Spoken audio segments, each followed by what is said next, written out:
मुहम्मदुन सय्यिदुल कौनैनि वत्थक़लैनि वल्फ़रीक़ैनि मिन उर्बिन व मिन अजम। ब्रदरान मिल्लत इस्लामी, अस्सलामु अलैकुम व रहमतुल्लाहि व बरकातुहू। अल्हम्दुलिल्लाह अल्हम्दुलिल्लाहिल हन्नानिल मन्नान अल्लज़ी ख़लक़ल इंसान व अल्लमहुल बयान वस्सलातु वस्सलामु अला रसूलिही सय्यिदिल इंसी वल जान व अला आलिही व अस्हाबिही ज़विल खैरि वल इहसान, अम्मा बअद। फ़अऊज़ु बिल्लाहि मिनश शैतानिर रजीम, बिस्मिल्लाहिर रहमानिर रहीम। अल-यौम अकमलतु लकुम दीनकुम व अतममतु अलैकुम निअमती व रज़ीतु लकुमुल इस्लाम दीना। सदक़ल्लाहु मौलानल अज़ीम। बारगाह रिसालत मुआज़ सल्लल्लाहु अलैहि वसल्लम में दुरूद पाक का हदिया पेश करें।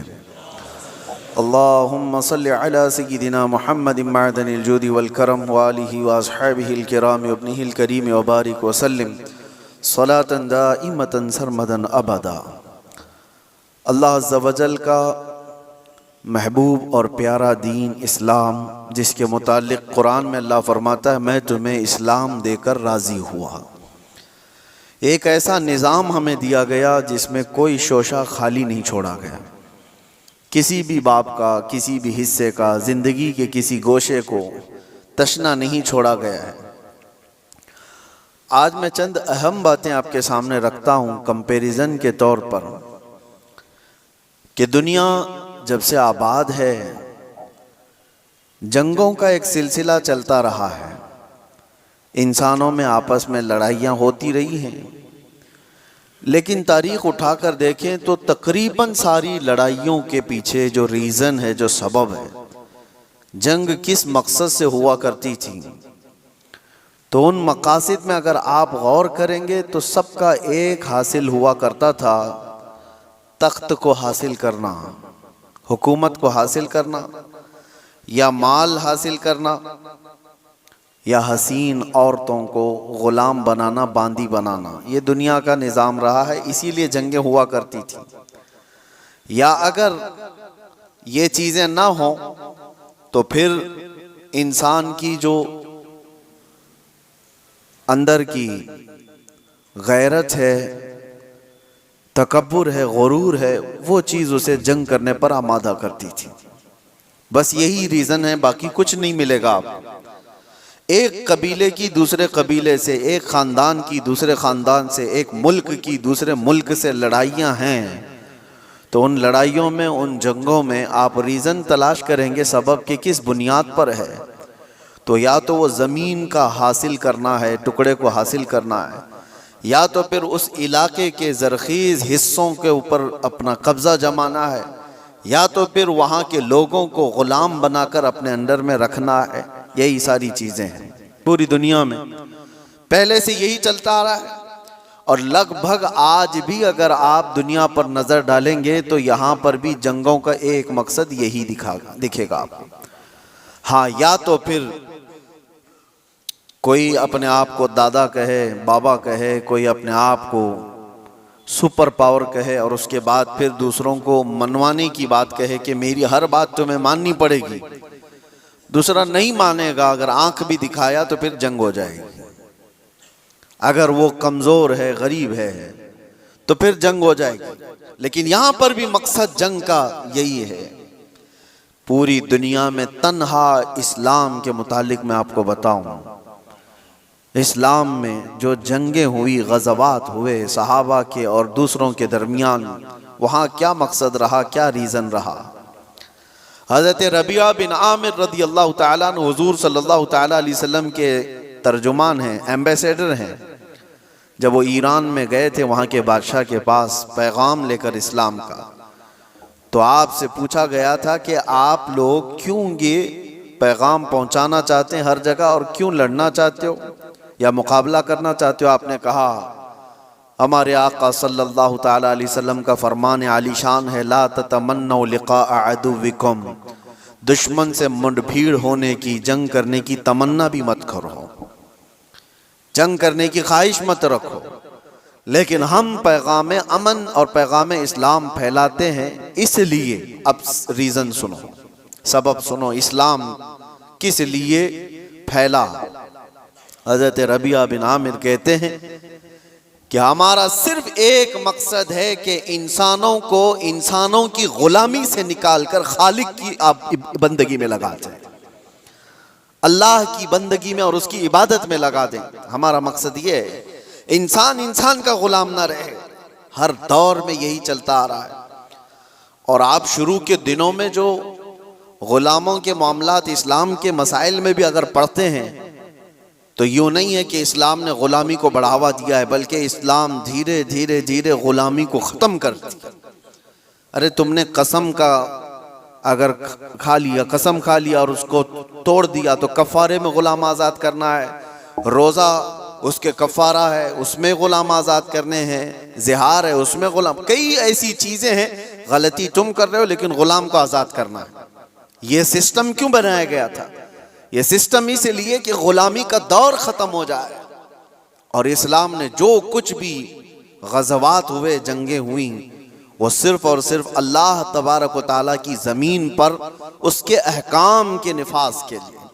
दूसरा रीज़न उन्होंने बताया था कि जब कभी जंग करने का हुक्म हमें उस वक्त तक नहीं है जब तक किसी कौम के ऊपर कोई ऐसा जालिम आ जाए जो वहां के लोगों का जीना धोबर कर चुका हो, उनको सांस लेने की भी दिक्कत आ गई हो, तो फिर इस्लाम कहता है कि अल्लाह तबारक व तआला की मखलूक को आसानी पहुंचाने के लिए और जालिमों से नजात दिलाने के लिए फिर उसके लिए जंग होगी।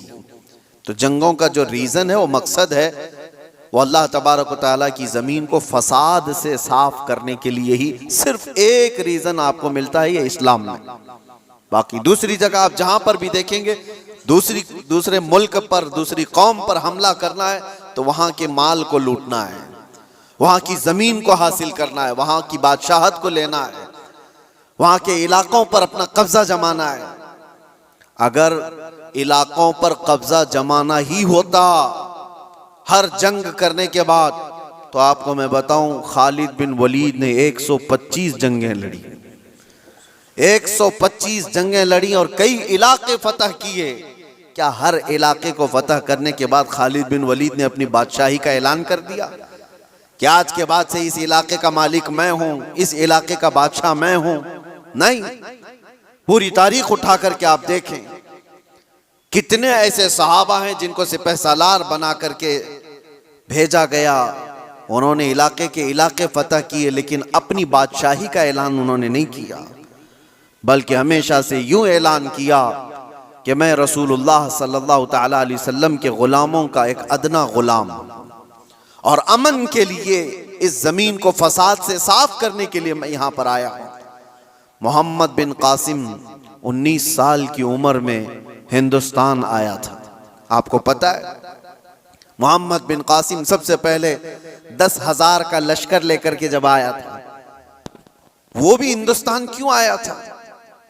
हिंदुस्तान में जुल्म इस तौर पर एक राजा दाहिर सिंह ने और उसके गुंडों ने कुछ औरतों को कब्जा में ले लिया जो हज के सफर पर जा रही थी, और औरतों का माल भी लूट लिया, उनको कैद में रख दिया गुंडों ने। उन औरतों ने गुहार लगाई। कुछ लोगों ने उन औरतों की ये बातें सुनी और अरब के उस वक्त के गवर्नर जो थे हज्जाज बिन यूसुफ के पास ये खबर सुना रहे थे। हज्जाज बिन यूसुफ का भतीजा मोहम्मद बिन कासिम 19 साल का, उसने ये खबर सुनी कि इतनी दूर कुछ औरतों पर कुछ जालिम गुंडे जुल्म कर रहे हैं। उसने वहीं से आवाज लगाई, लब्बैक या उख्ती, ऐ मेरी बहन मैं आ रहा हूं तेरी मदद के लिए।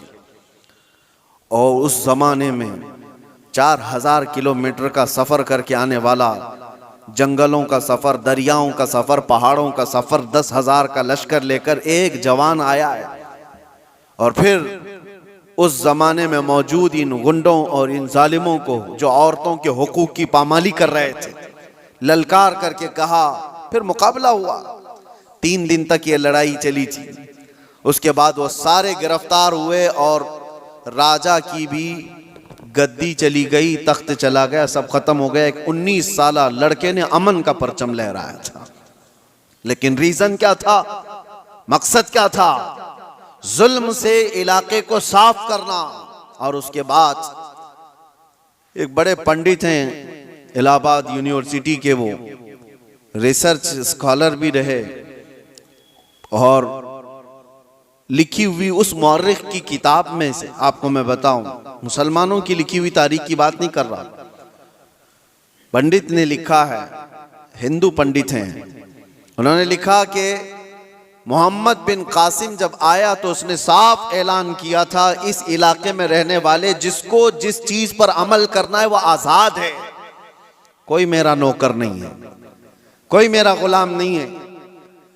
और अदल ऐसा कायम किया था कि पूरे इलाके वालों ने अपने सर आंखों पर उसको बिठा रखा था, 19 साल के जवान को, क्योंकि लोग राजाओं के जुल्म से तंग आ चुके थे। देखा था उन्होंने किस तरह से किसी की भी औरत को उठा करके अपने हरम सरा की जीनत बना दिया करते थे।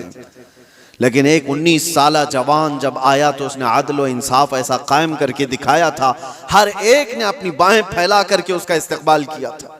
ये हिंदू पंडित की किताब में लिखा हुआ मौजूद है, अपने नहीं दूसरों ने इस अदल और इंसाफ के मुतालिक लिखा है। इस्लाम का रीजन ये रहा है मेरे अजीजों, दुनिया हजार प्रोपेगेंडा फैलाए आज, तारीख के ऊपर तुम कितने धब्बे डाल करके छुपाओगे। अगर पीछे जाओ अरब की जाहिलियत में अगर जंगें देखेंगे आप, अल्लाह की पनाह, जो मशहूर जंगें हैं वहां की, हर बसूस एक नाम से जंग हुई जो 40 साल तक चलती रही। बनी बकर और बनी तगलब ये दो कबीले थे। इन कबीलों में हुआ क्या था, बनी बकर की ऊंटनी बनी तगलब के चरागाह में आ गई थी, ऊंटनी चरने के लिए आ गई गलती से, इस पर जंग शुरू हुई और 40 साल चली थी। कैसी जंग हुई थी दोनों कबीलों में? जब तक दोनों कबीलों के लोग खत्म ना हो गए, दोनों कबीलों की ऊंटनियां और घोड़े मर नहीं गए, तब तक ये जंग चलती रही। उसके अलावा और भी जंगें हैं, औस और खजरज की लड़ाई 120 साल तक चली थी। ये सिर्फ और सिर्फ गुरूर और तकब्बुर की बुनियाद पर चली हुई जंगें हैं। इलाके के इलाके उन्होंने खत्म कर दिए थे, नस्लें खत्म हो गई थी। नबी पाक सल्लल्लाहु ताला अलैहि वसल्लम के मदीने तैयबा आने तक औस और खजरज की लड़ाई चल रही थी। और अगर आप ये कहें ये अरबों की जहालत और इनकी निहायत ही बदमाशी का हाल होगा, तो ऐसा नहीं है मेरे अजीजों। उस जमाने में ईरान का भी वही हाल था, रोम का भी वही हाल था। जब ये किसी इलाके पर काबिज होते, आपको पता है कि एक ईरानी बादशाह ने फिलिस्तीन पर हमला किया था तो 1,40,000 फिलिस्तीनियों को ज़बह कर दिया था। और रोम वाले क्या करते थे, रोम के ईसाई जब यहूदियों पर काबिज होते थे तो उनके यहाँ तो मशगला था। हजारों लोग जब जंग में कैदी बनकर के आते थे तो इंटरटेनमेंट के लिए रोजाना मैदान सजाए जाते थे, और उसमें बड़े बड़े जो पहलवान हैं, जो सिपह सालार हैं, वो अपनी तलवार का जौहर दिखाने के लिए इन कैदियों को एक साथ मारते थे। और ये मुकाबला होता था कि एक वार में कितनी गर्दनें उड़ा सकता है आदमी। ये रोमियों क्या मशगला था ही उनका। जब यहूदियों को कब्जे में ले लेते थे या कैदी बनाकर लाते थे तो एक एक तलवार के वार पर 10-10 लोगों की गर्दनें उड़ाना वो समझते थे बहादुरी का जौहर है। और कहीं पर उनको इस चीज का कोई अफसोस नहीं कि इंसान किस तरह काटे जाते हैं। एक तो आपको मैं बताऊं, बहुत मशहूर एक शख्स है जिसको डार्लिंग ऑफ ह्यूमन रेस कहा जाता है। तारीख में आप पढ़ लेना, इसने क्या किया है। तकरीबन 60,000 के करीब यहूदियों को कब्जे में लेकर एक बहुत बड़े इलाके में उनको बांध दिया और जंगल के खतरनाक दरिंदे ला करके उनके ऊपर छोड़ दिए गए थे। वो नोच नोच करके खाते थे और ये लोग तमाशा देख देख कर तालियां बजाते थे।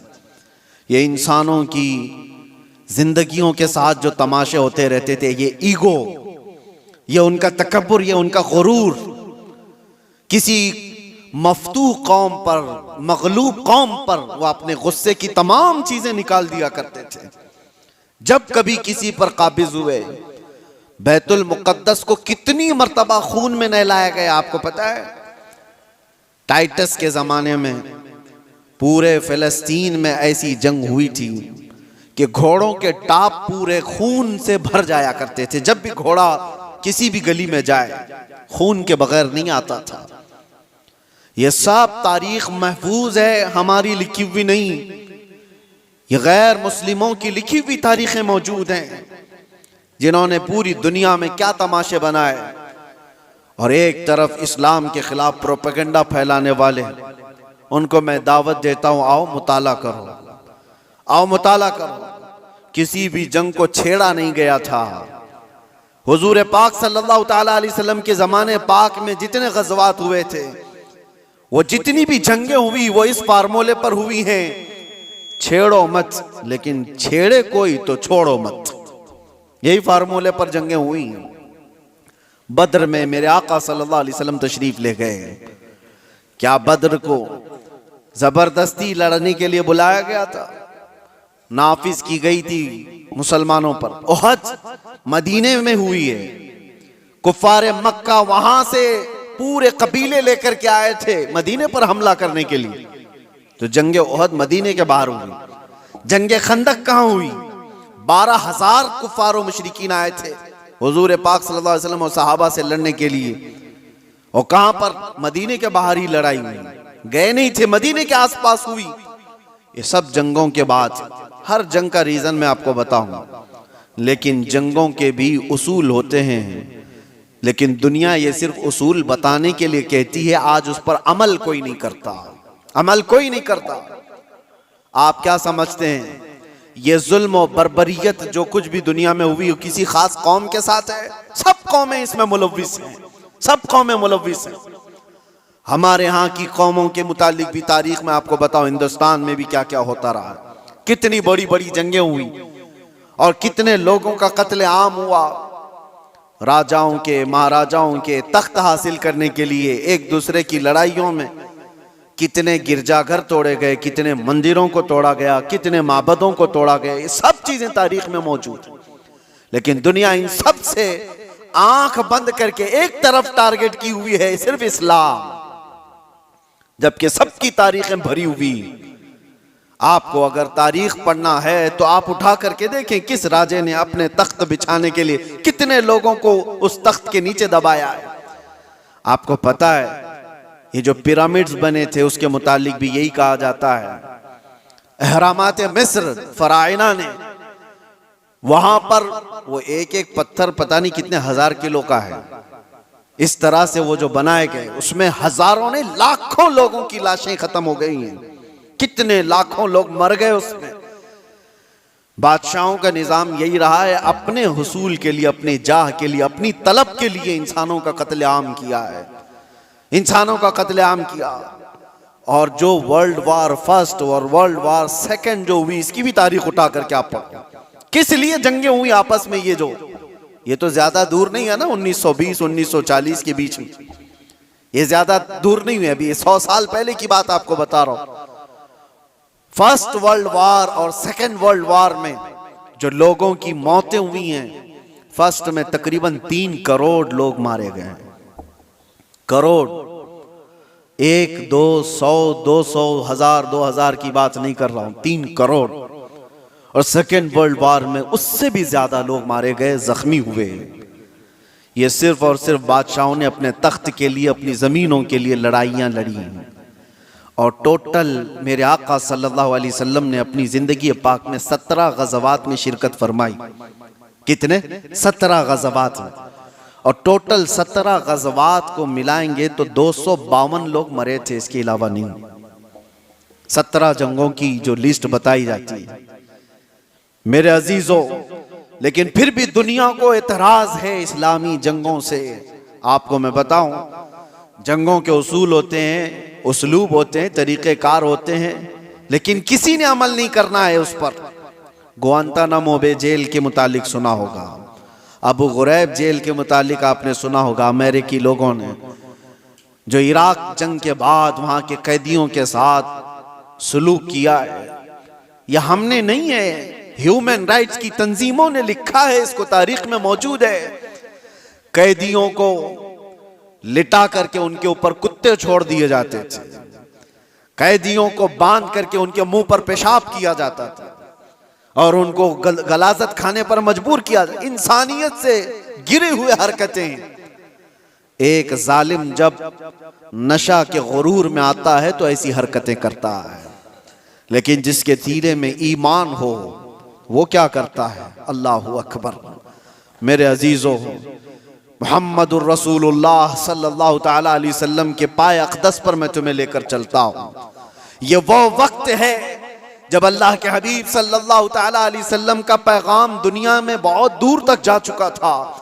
यमन, इराक, शाम, मिस्र, हर जगह पहुंच चुका था और 1,20,000 सहाबा उस वक्त मौजूद थे जब नबी पाक सल्लल्लाहु ताला अलैहि वसल्लम की कुव्वत का आलम था, गलबे का वक्त था।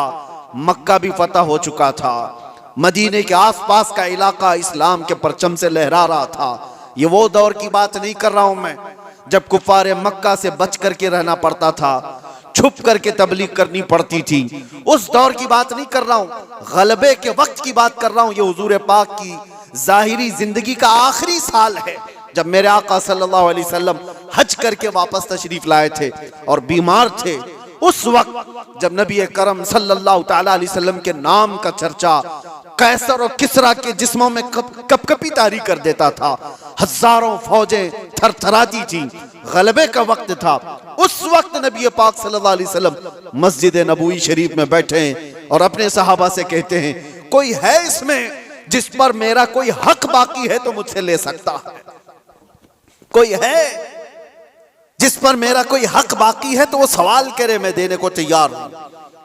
मेरे अजीजों, कौन कहेगा ये गलबे के वक्त, ताकत के वक्त, जब पावर में आ जाए कोई पूछ करके दिखाए किसी पर कुछ बाकी है तो?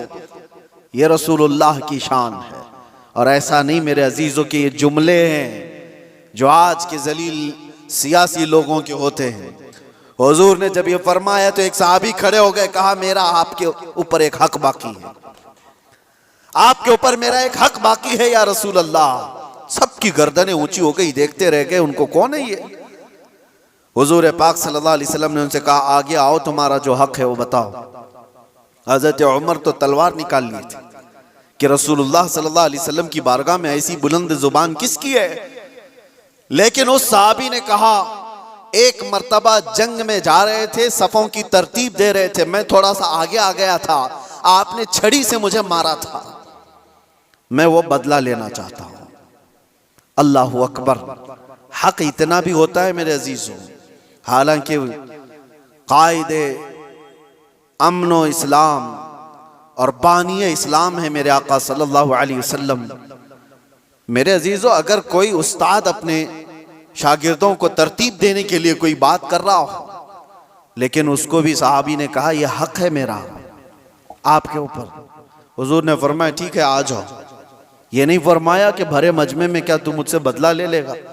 हुजूर ने फरमाया आ जाओ, और अपने आप को पेश कर दिया कि तुम भी मुझसे बदला ले सकते हो। लेकिन उस सहाबी ने कहा, सब की आंखें फटी थीं, देख रहे थे कि क्या मंजर है। लेकिन उस सहाबी ने कहा, या रसूल अल्लाह, जिस वक्त आपने मुझे मारा था मैं सिर्फ तहबंद पहना था, जिस्म पर मेरे कुछ भी नहीं था, कुर्ता नहीं था, सिर्फ मैं तहबंद पहना हुआ था, ऊपर से जिस्म मेरा खुला था। और मैं ये चाहता हूं कि बदला उस हालत में ही लूं कि आप भी अपना जुब्बा उतार दीजिए, आप भी अपने तहबंद में रहिए। नबी पाक सल्लल्लाहु अलैहि वसल्लम ने चूं चिरा कुछ भी नहीं फरमाया, अपना जुब्बा उतार दिया। लाओ दुनिया की कौमों को एक आइडियल, कोई ऐसा जो अपने आप को अपनी कौम के सामने पेश करे। यहां तो डरपोक लोग ऐसे बैठे हुए हैं जिनको सवालात से का सामना करने की हिम्मत नहीं है, ताकत नहीं है। अपनों के सामने ही वो रियाया का क्या मुकाबला करेंगे, क्या सामना करेंगे। नबी पाक सल्लल्लाहु अलैहि वसल्लम ने अपना जुब्बा पाक उठाया, उस सहाबी ने आकर हुजूर के दोनों कंधों के बीच जो मोहरे नबुव्वत थी उसको बोसा ले लिया। हुजूर के दो शानों के बीच में मोहरे नबूवत थी जिसकी चमक सूरज से ज्यादा थी। उन्होंने बोसा ले लिया और कहा मैं कामयाब हो गया और मैं बदला ले लिया, मुझे बस वो मोहरे नबूवत छूमनी थी। लेकिन मेरे अजीजों, वो सहाबी का अपना तरीका था, लेकिन रसूल पाक सल्लल्लाहु अलैहि वसल्लम ने अपने आप को पेश तो कर ही दिया, अपने आप को पेश तो कर दिया। और जंगों के हालात के मुतालिक आपको मैं बताऊं, बद्र के वो 70 कैदी जिनको गिरफ्तार करके मदीने लाया गया था, लोग तो कह रहे थे इनको मार दिया जाए, इनको जला दिया जाए, इनको काट दिया जाए। नबी पाक सल्लल्लाहु ताला अलैहि वसल्लम ने एक भी कैदी को कत्ल करने का हुक्म नहीं दिया। कहा कि गिरफ्तार हुए, तलवार हम पर उठाए थे इसलिए आज ये कैदी हैं, आज ये हम पर, क्योंकि अगर गलबा पाते तो हमको मार देते। उसूल तो यही है, आज ये कब्जे में आए। लेकिन मेरे आका सल्लल्लाहु अलैहि वसल्लम ने क्या निजाम रखा था। उन कैदियों को पूछा गया, तुम में से अगर कोई हुनर जानता है, कोई फन जानता है, कोई कलाकारी आती है, तो आओ मेरे 10 सहाबा को वो हुनर सिखाओ, तुम आजाद हो जाओ। ये दुनिया में पहला ऐसा मंजर है कि जंग में कैदी जो गिरफ्तार होकर के आए, उनको ये ऑप्शन रखा गया, माल नहीं है तुम्हारे पास फिदिया देने के लिए, कुछ नहीं है, लेकिन कोई हुनर जानते हो तो 10 सहाबा को वो हुनर सिखाओ, तुम आजाद हो जाओ। है कोई दुनिया में इस तरह आजाद करने वाला? मुझे बताओ। जिंदगियां सड़ गई मेरे अजीजों। मैं जानता हूं कुछ ऐसे लोगों को जो 40-40 साल तक कैद में रहे, लेकिन किसी को उन पर रहम नहीं, जिंदगियां खत्म हो गई। ना अफ़्व दरगुजर का कोई निज़ाम है, कोई सिस्टम नहीं है इंसानों को माफ़ करने का। ये तो रसूल मुख्तार सल्लल्लाहु ताला अलैहि वसल्लम है। यहाँ तक कि मेरे अजीज़ों, इस्लाम लाने के बाद मेरे आका सल्लल्लाहु अलैहि वसल्लम ने फरमाया कि उसको उसके पिछले कामों की आर न दिलाई जाए, और ये भी फरमाया अगर किसी ने किसी गुनाह से तौबा कर लिया तो उसको पिछले गुनाहों की आर न दिलाई जाए। अल्लाह के हबीब सल्लल्लाहु ताला अलैहि वसल्लम के यहाँ अफ़्व दरगुजर का, माफ करने का इतना ज्यादा सिस्टम मिलता है।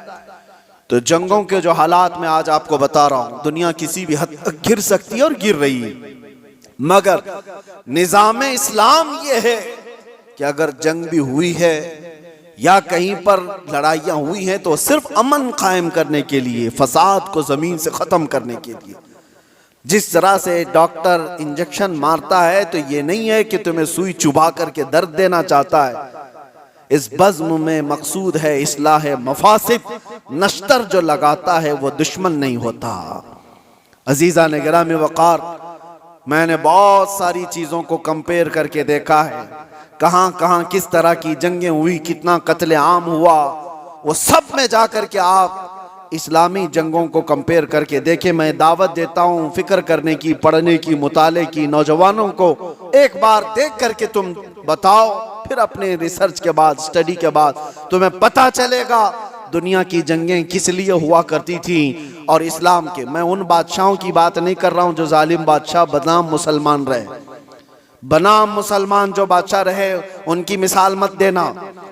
हाँ, मैं उन लोगों की बात कर रहा हूँ जिसमें अबू बकर सिद्दीक आते हैं, मैं उनकी बात कर रहा हूँ जिसमें उमर फारूक आते हैं, मैं उनकी बात कर रहा हूँ जिसमें उस्मान गनी और हैदर कर्रार आते हैं, मैं उन लोगों की बात कर रहा हूँ जिसमें उमर इब्न अब्दुल अजीज आते हैं रिदवानुल्लाह ताला अलैहि मजमाइन, जिन्होंने रसूलुल्लाह सल्लल्लाहु ताला अलैहि वसल्लम के मुकम्मल मिशन को नाफिज किया है। मैं उनकी बात कर रहा हूँ, मिसाल ला करके दिखाओ। हाँ, अगर जालिम बादशाहों की कुछ तुम्हें इक्का दुक्का मिसालें मिलती हैं तो मैं उसको इस्लामी मिसाल नहीं समझता। इस्लाम से जिसका ताल्लुक होगा वो जुल्म और बर्बरियत नहीं करेगा। और दूसरी बात, आखिरी मैं आपको बताऊं, ये दौर भी वही है, पहले का दौर भी ये चलता आ रहा है। दुश्मनों के साथ मुकाबला करने के लिए जवां मर्दी के साथ मुकाबला करो, जो इस्लाम ने बताया। आमने सामने मुकाबले होते रहे, लेकिन पहले से मैंने देखा है, सिर्फ और सिर्फ इस्लाम को छोड़कर मैं बात कर रहा हूं, दुनिया की सारी कौमें दुश्मन को हराने के लिए, मुकाबला करने के लिए जिन चीजों का इस्तेमाल करती आ रही है वो जलील चीजें, दो चीजें, दौलत और औरत। वो अपनी बेटियों को तक दुश्मन के घर भेजने पर राजी हो जाते हैं। कितनी ऐसी मिसालें आपको बताऊं, लेकिन इस्लाम ने कभी इस चीज को न जायज करार दिया और न ही कभी ऐसे काम को प्रमोट किया कि कोई अपनी बेटी क्या अपने गुलाम की बेटी को भी किसी दुश्मन के घर की जीनत बनने नहीं दे सकता, चाहे वो जंग के हालात में ही क्यों ना हो। जंग के हालात में क्यों ना हो। सुल्तान सलाहुद्दीन अय्यूबी के कितने सिपह सालारों को खरीदने के लिए सलीबियों ने अपनी बेटियां भेजी, कितनी बेटियां भेजी। वो वफादार खवातीन आती थी उनकी, और यहां पर वरगला करके अपने दामे फरेब में फंसाने के लिए हर मुमकिन कोशिश करती रही। सिपाहियों में शहवत को फैलाना सुल्तान तक पहुंच गई। आज भी कई बादशाहों के हरम सराओं की जीनत बनी हुई हैं दूसरों की बेटियां। ये जमाने में हर कौम अपनाती आई है, लेकिन इस्लाम ने कभी इसको प्रमोट नहीं किया, कभी नहीं। बल्कि सिद्दीक़ अकबर रदी अल्लाह ताला अन्हु के ज़माने में एक यहूदी खातून आई और कहा मैं मदीने छोड़कर यमन जाना चाहती हूँ। यहूदी औरत थी, कहा मुझे घुटन महसूस हो रही है, मैं यमन जाना चाहती हूँ। सिद्दीक़ अकबर ने कहा कोई बात नहीं। 2 जवान सहाबा को उस खातून के साथ कर दिया और कहा इसको यमन तक सही सलामत छोड़ के आना, और उसको ऊंटनी पर सवार किया गया। 2 नौजवान सहाबी, यहूदी औरत है, मुसलमान औरत की बात नहीं कर रहा हूं, उसको यमन तक लेकर के गए। जहां जहां चेकिंग पॉइंट आती थी, लोग पूछते कौन है, कहां से आ रहा है, ये दोनों जवान जवाब देते खलीफा इस्लाम सिद्दीक़ अकबर की कोई मेहमान है, यमन जा रही है। कोई सर उठाकर नहीं देखता था। वो खातून यमन पहुंचती है और उसके बाद सारे लोगों को, अपने कबीले को, खानदान को जमा करके कहती है मैं तो वहां से ये सोच करके आ रही थी कि ये मुसलमान वहशी होंगे, हमारी इज्जतों पर हमला करेंगे, मगर पूरे सफर में मैंने 2 जवानों को देखा, एक बार भी नजर उठाकर देखने को तैयार नहीं। मैं गवाही देती हूं कि इस्लाम सच्चा है और मदीना ही पुरअमन है। मैं वापस जाती हूं उसी हरम में जहां रसूलुल्लाह ने अमन के पैगाम पहुंचाए थे। ये बेटियों की हिफाजत के लिए, आपको पता है औरंगजेब औरंगजेब औरंगजेब, आज दुनिया भर में ये जो एक छवि को खराब करने की कोशिश की जाती है, तारीख को तोड़ मरोड़ कर बताने की, आपको पता है। आप तारीख देखें, मैं औरंगजेब की पूरी तारीख बताने के लिए नहीं खड़ा हूं, लेकिन एक चीज मिलती है।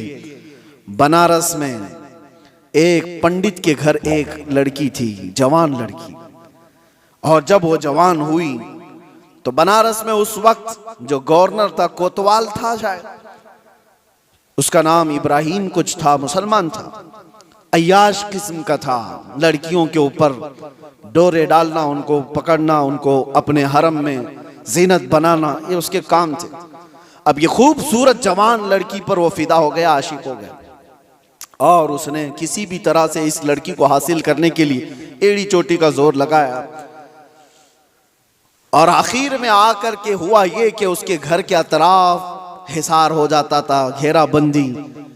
फिर पंडित मजबूर हो गया, अपनी बेटी से कहा कि चलो, जब वो बड़ा आदमी है तो उसके आगे हम लोग कुछ नहीं कर सकते, बेटी तुम चले जाओ, तैयार हो जाओ। वो चाहता है तुमसे शादी करने के लिए।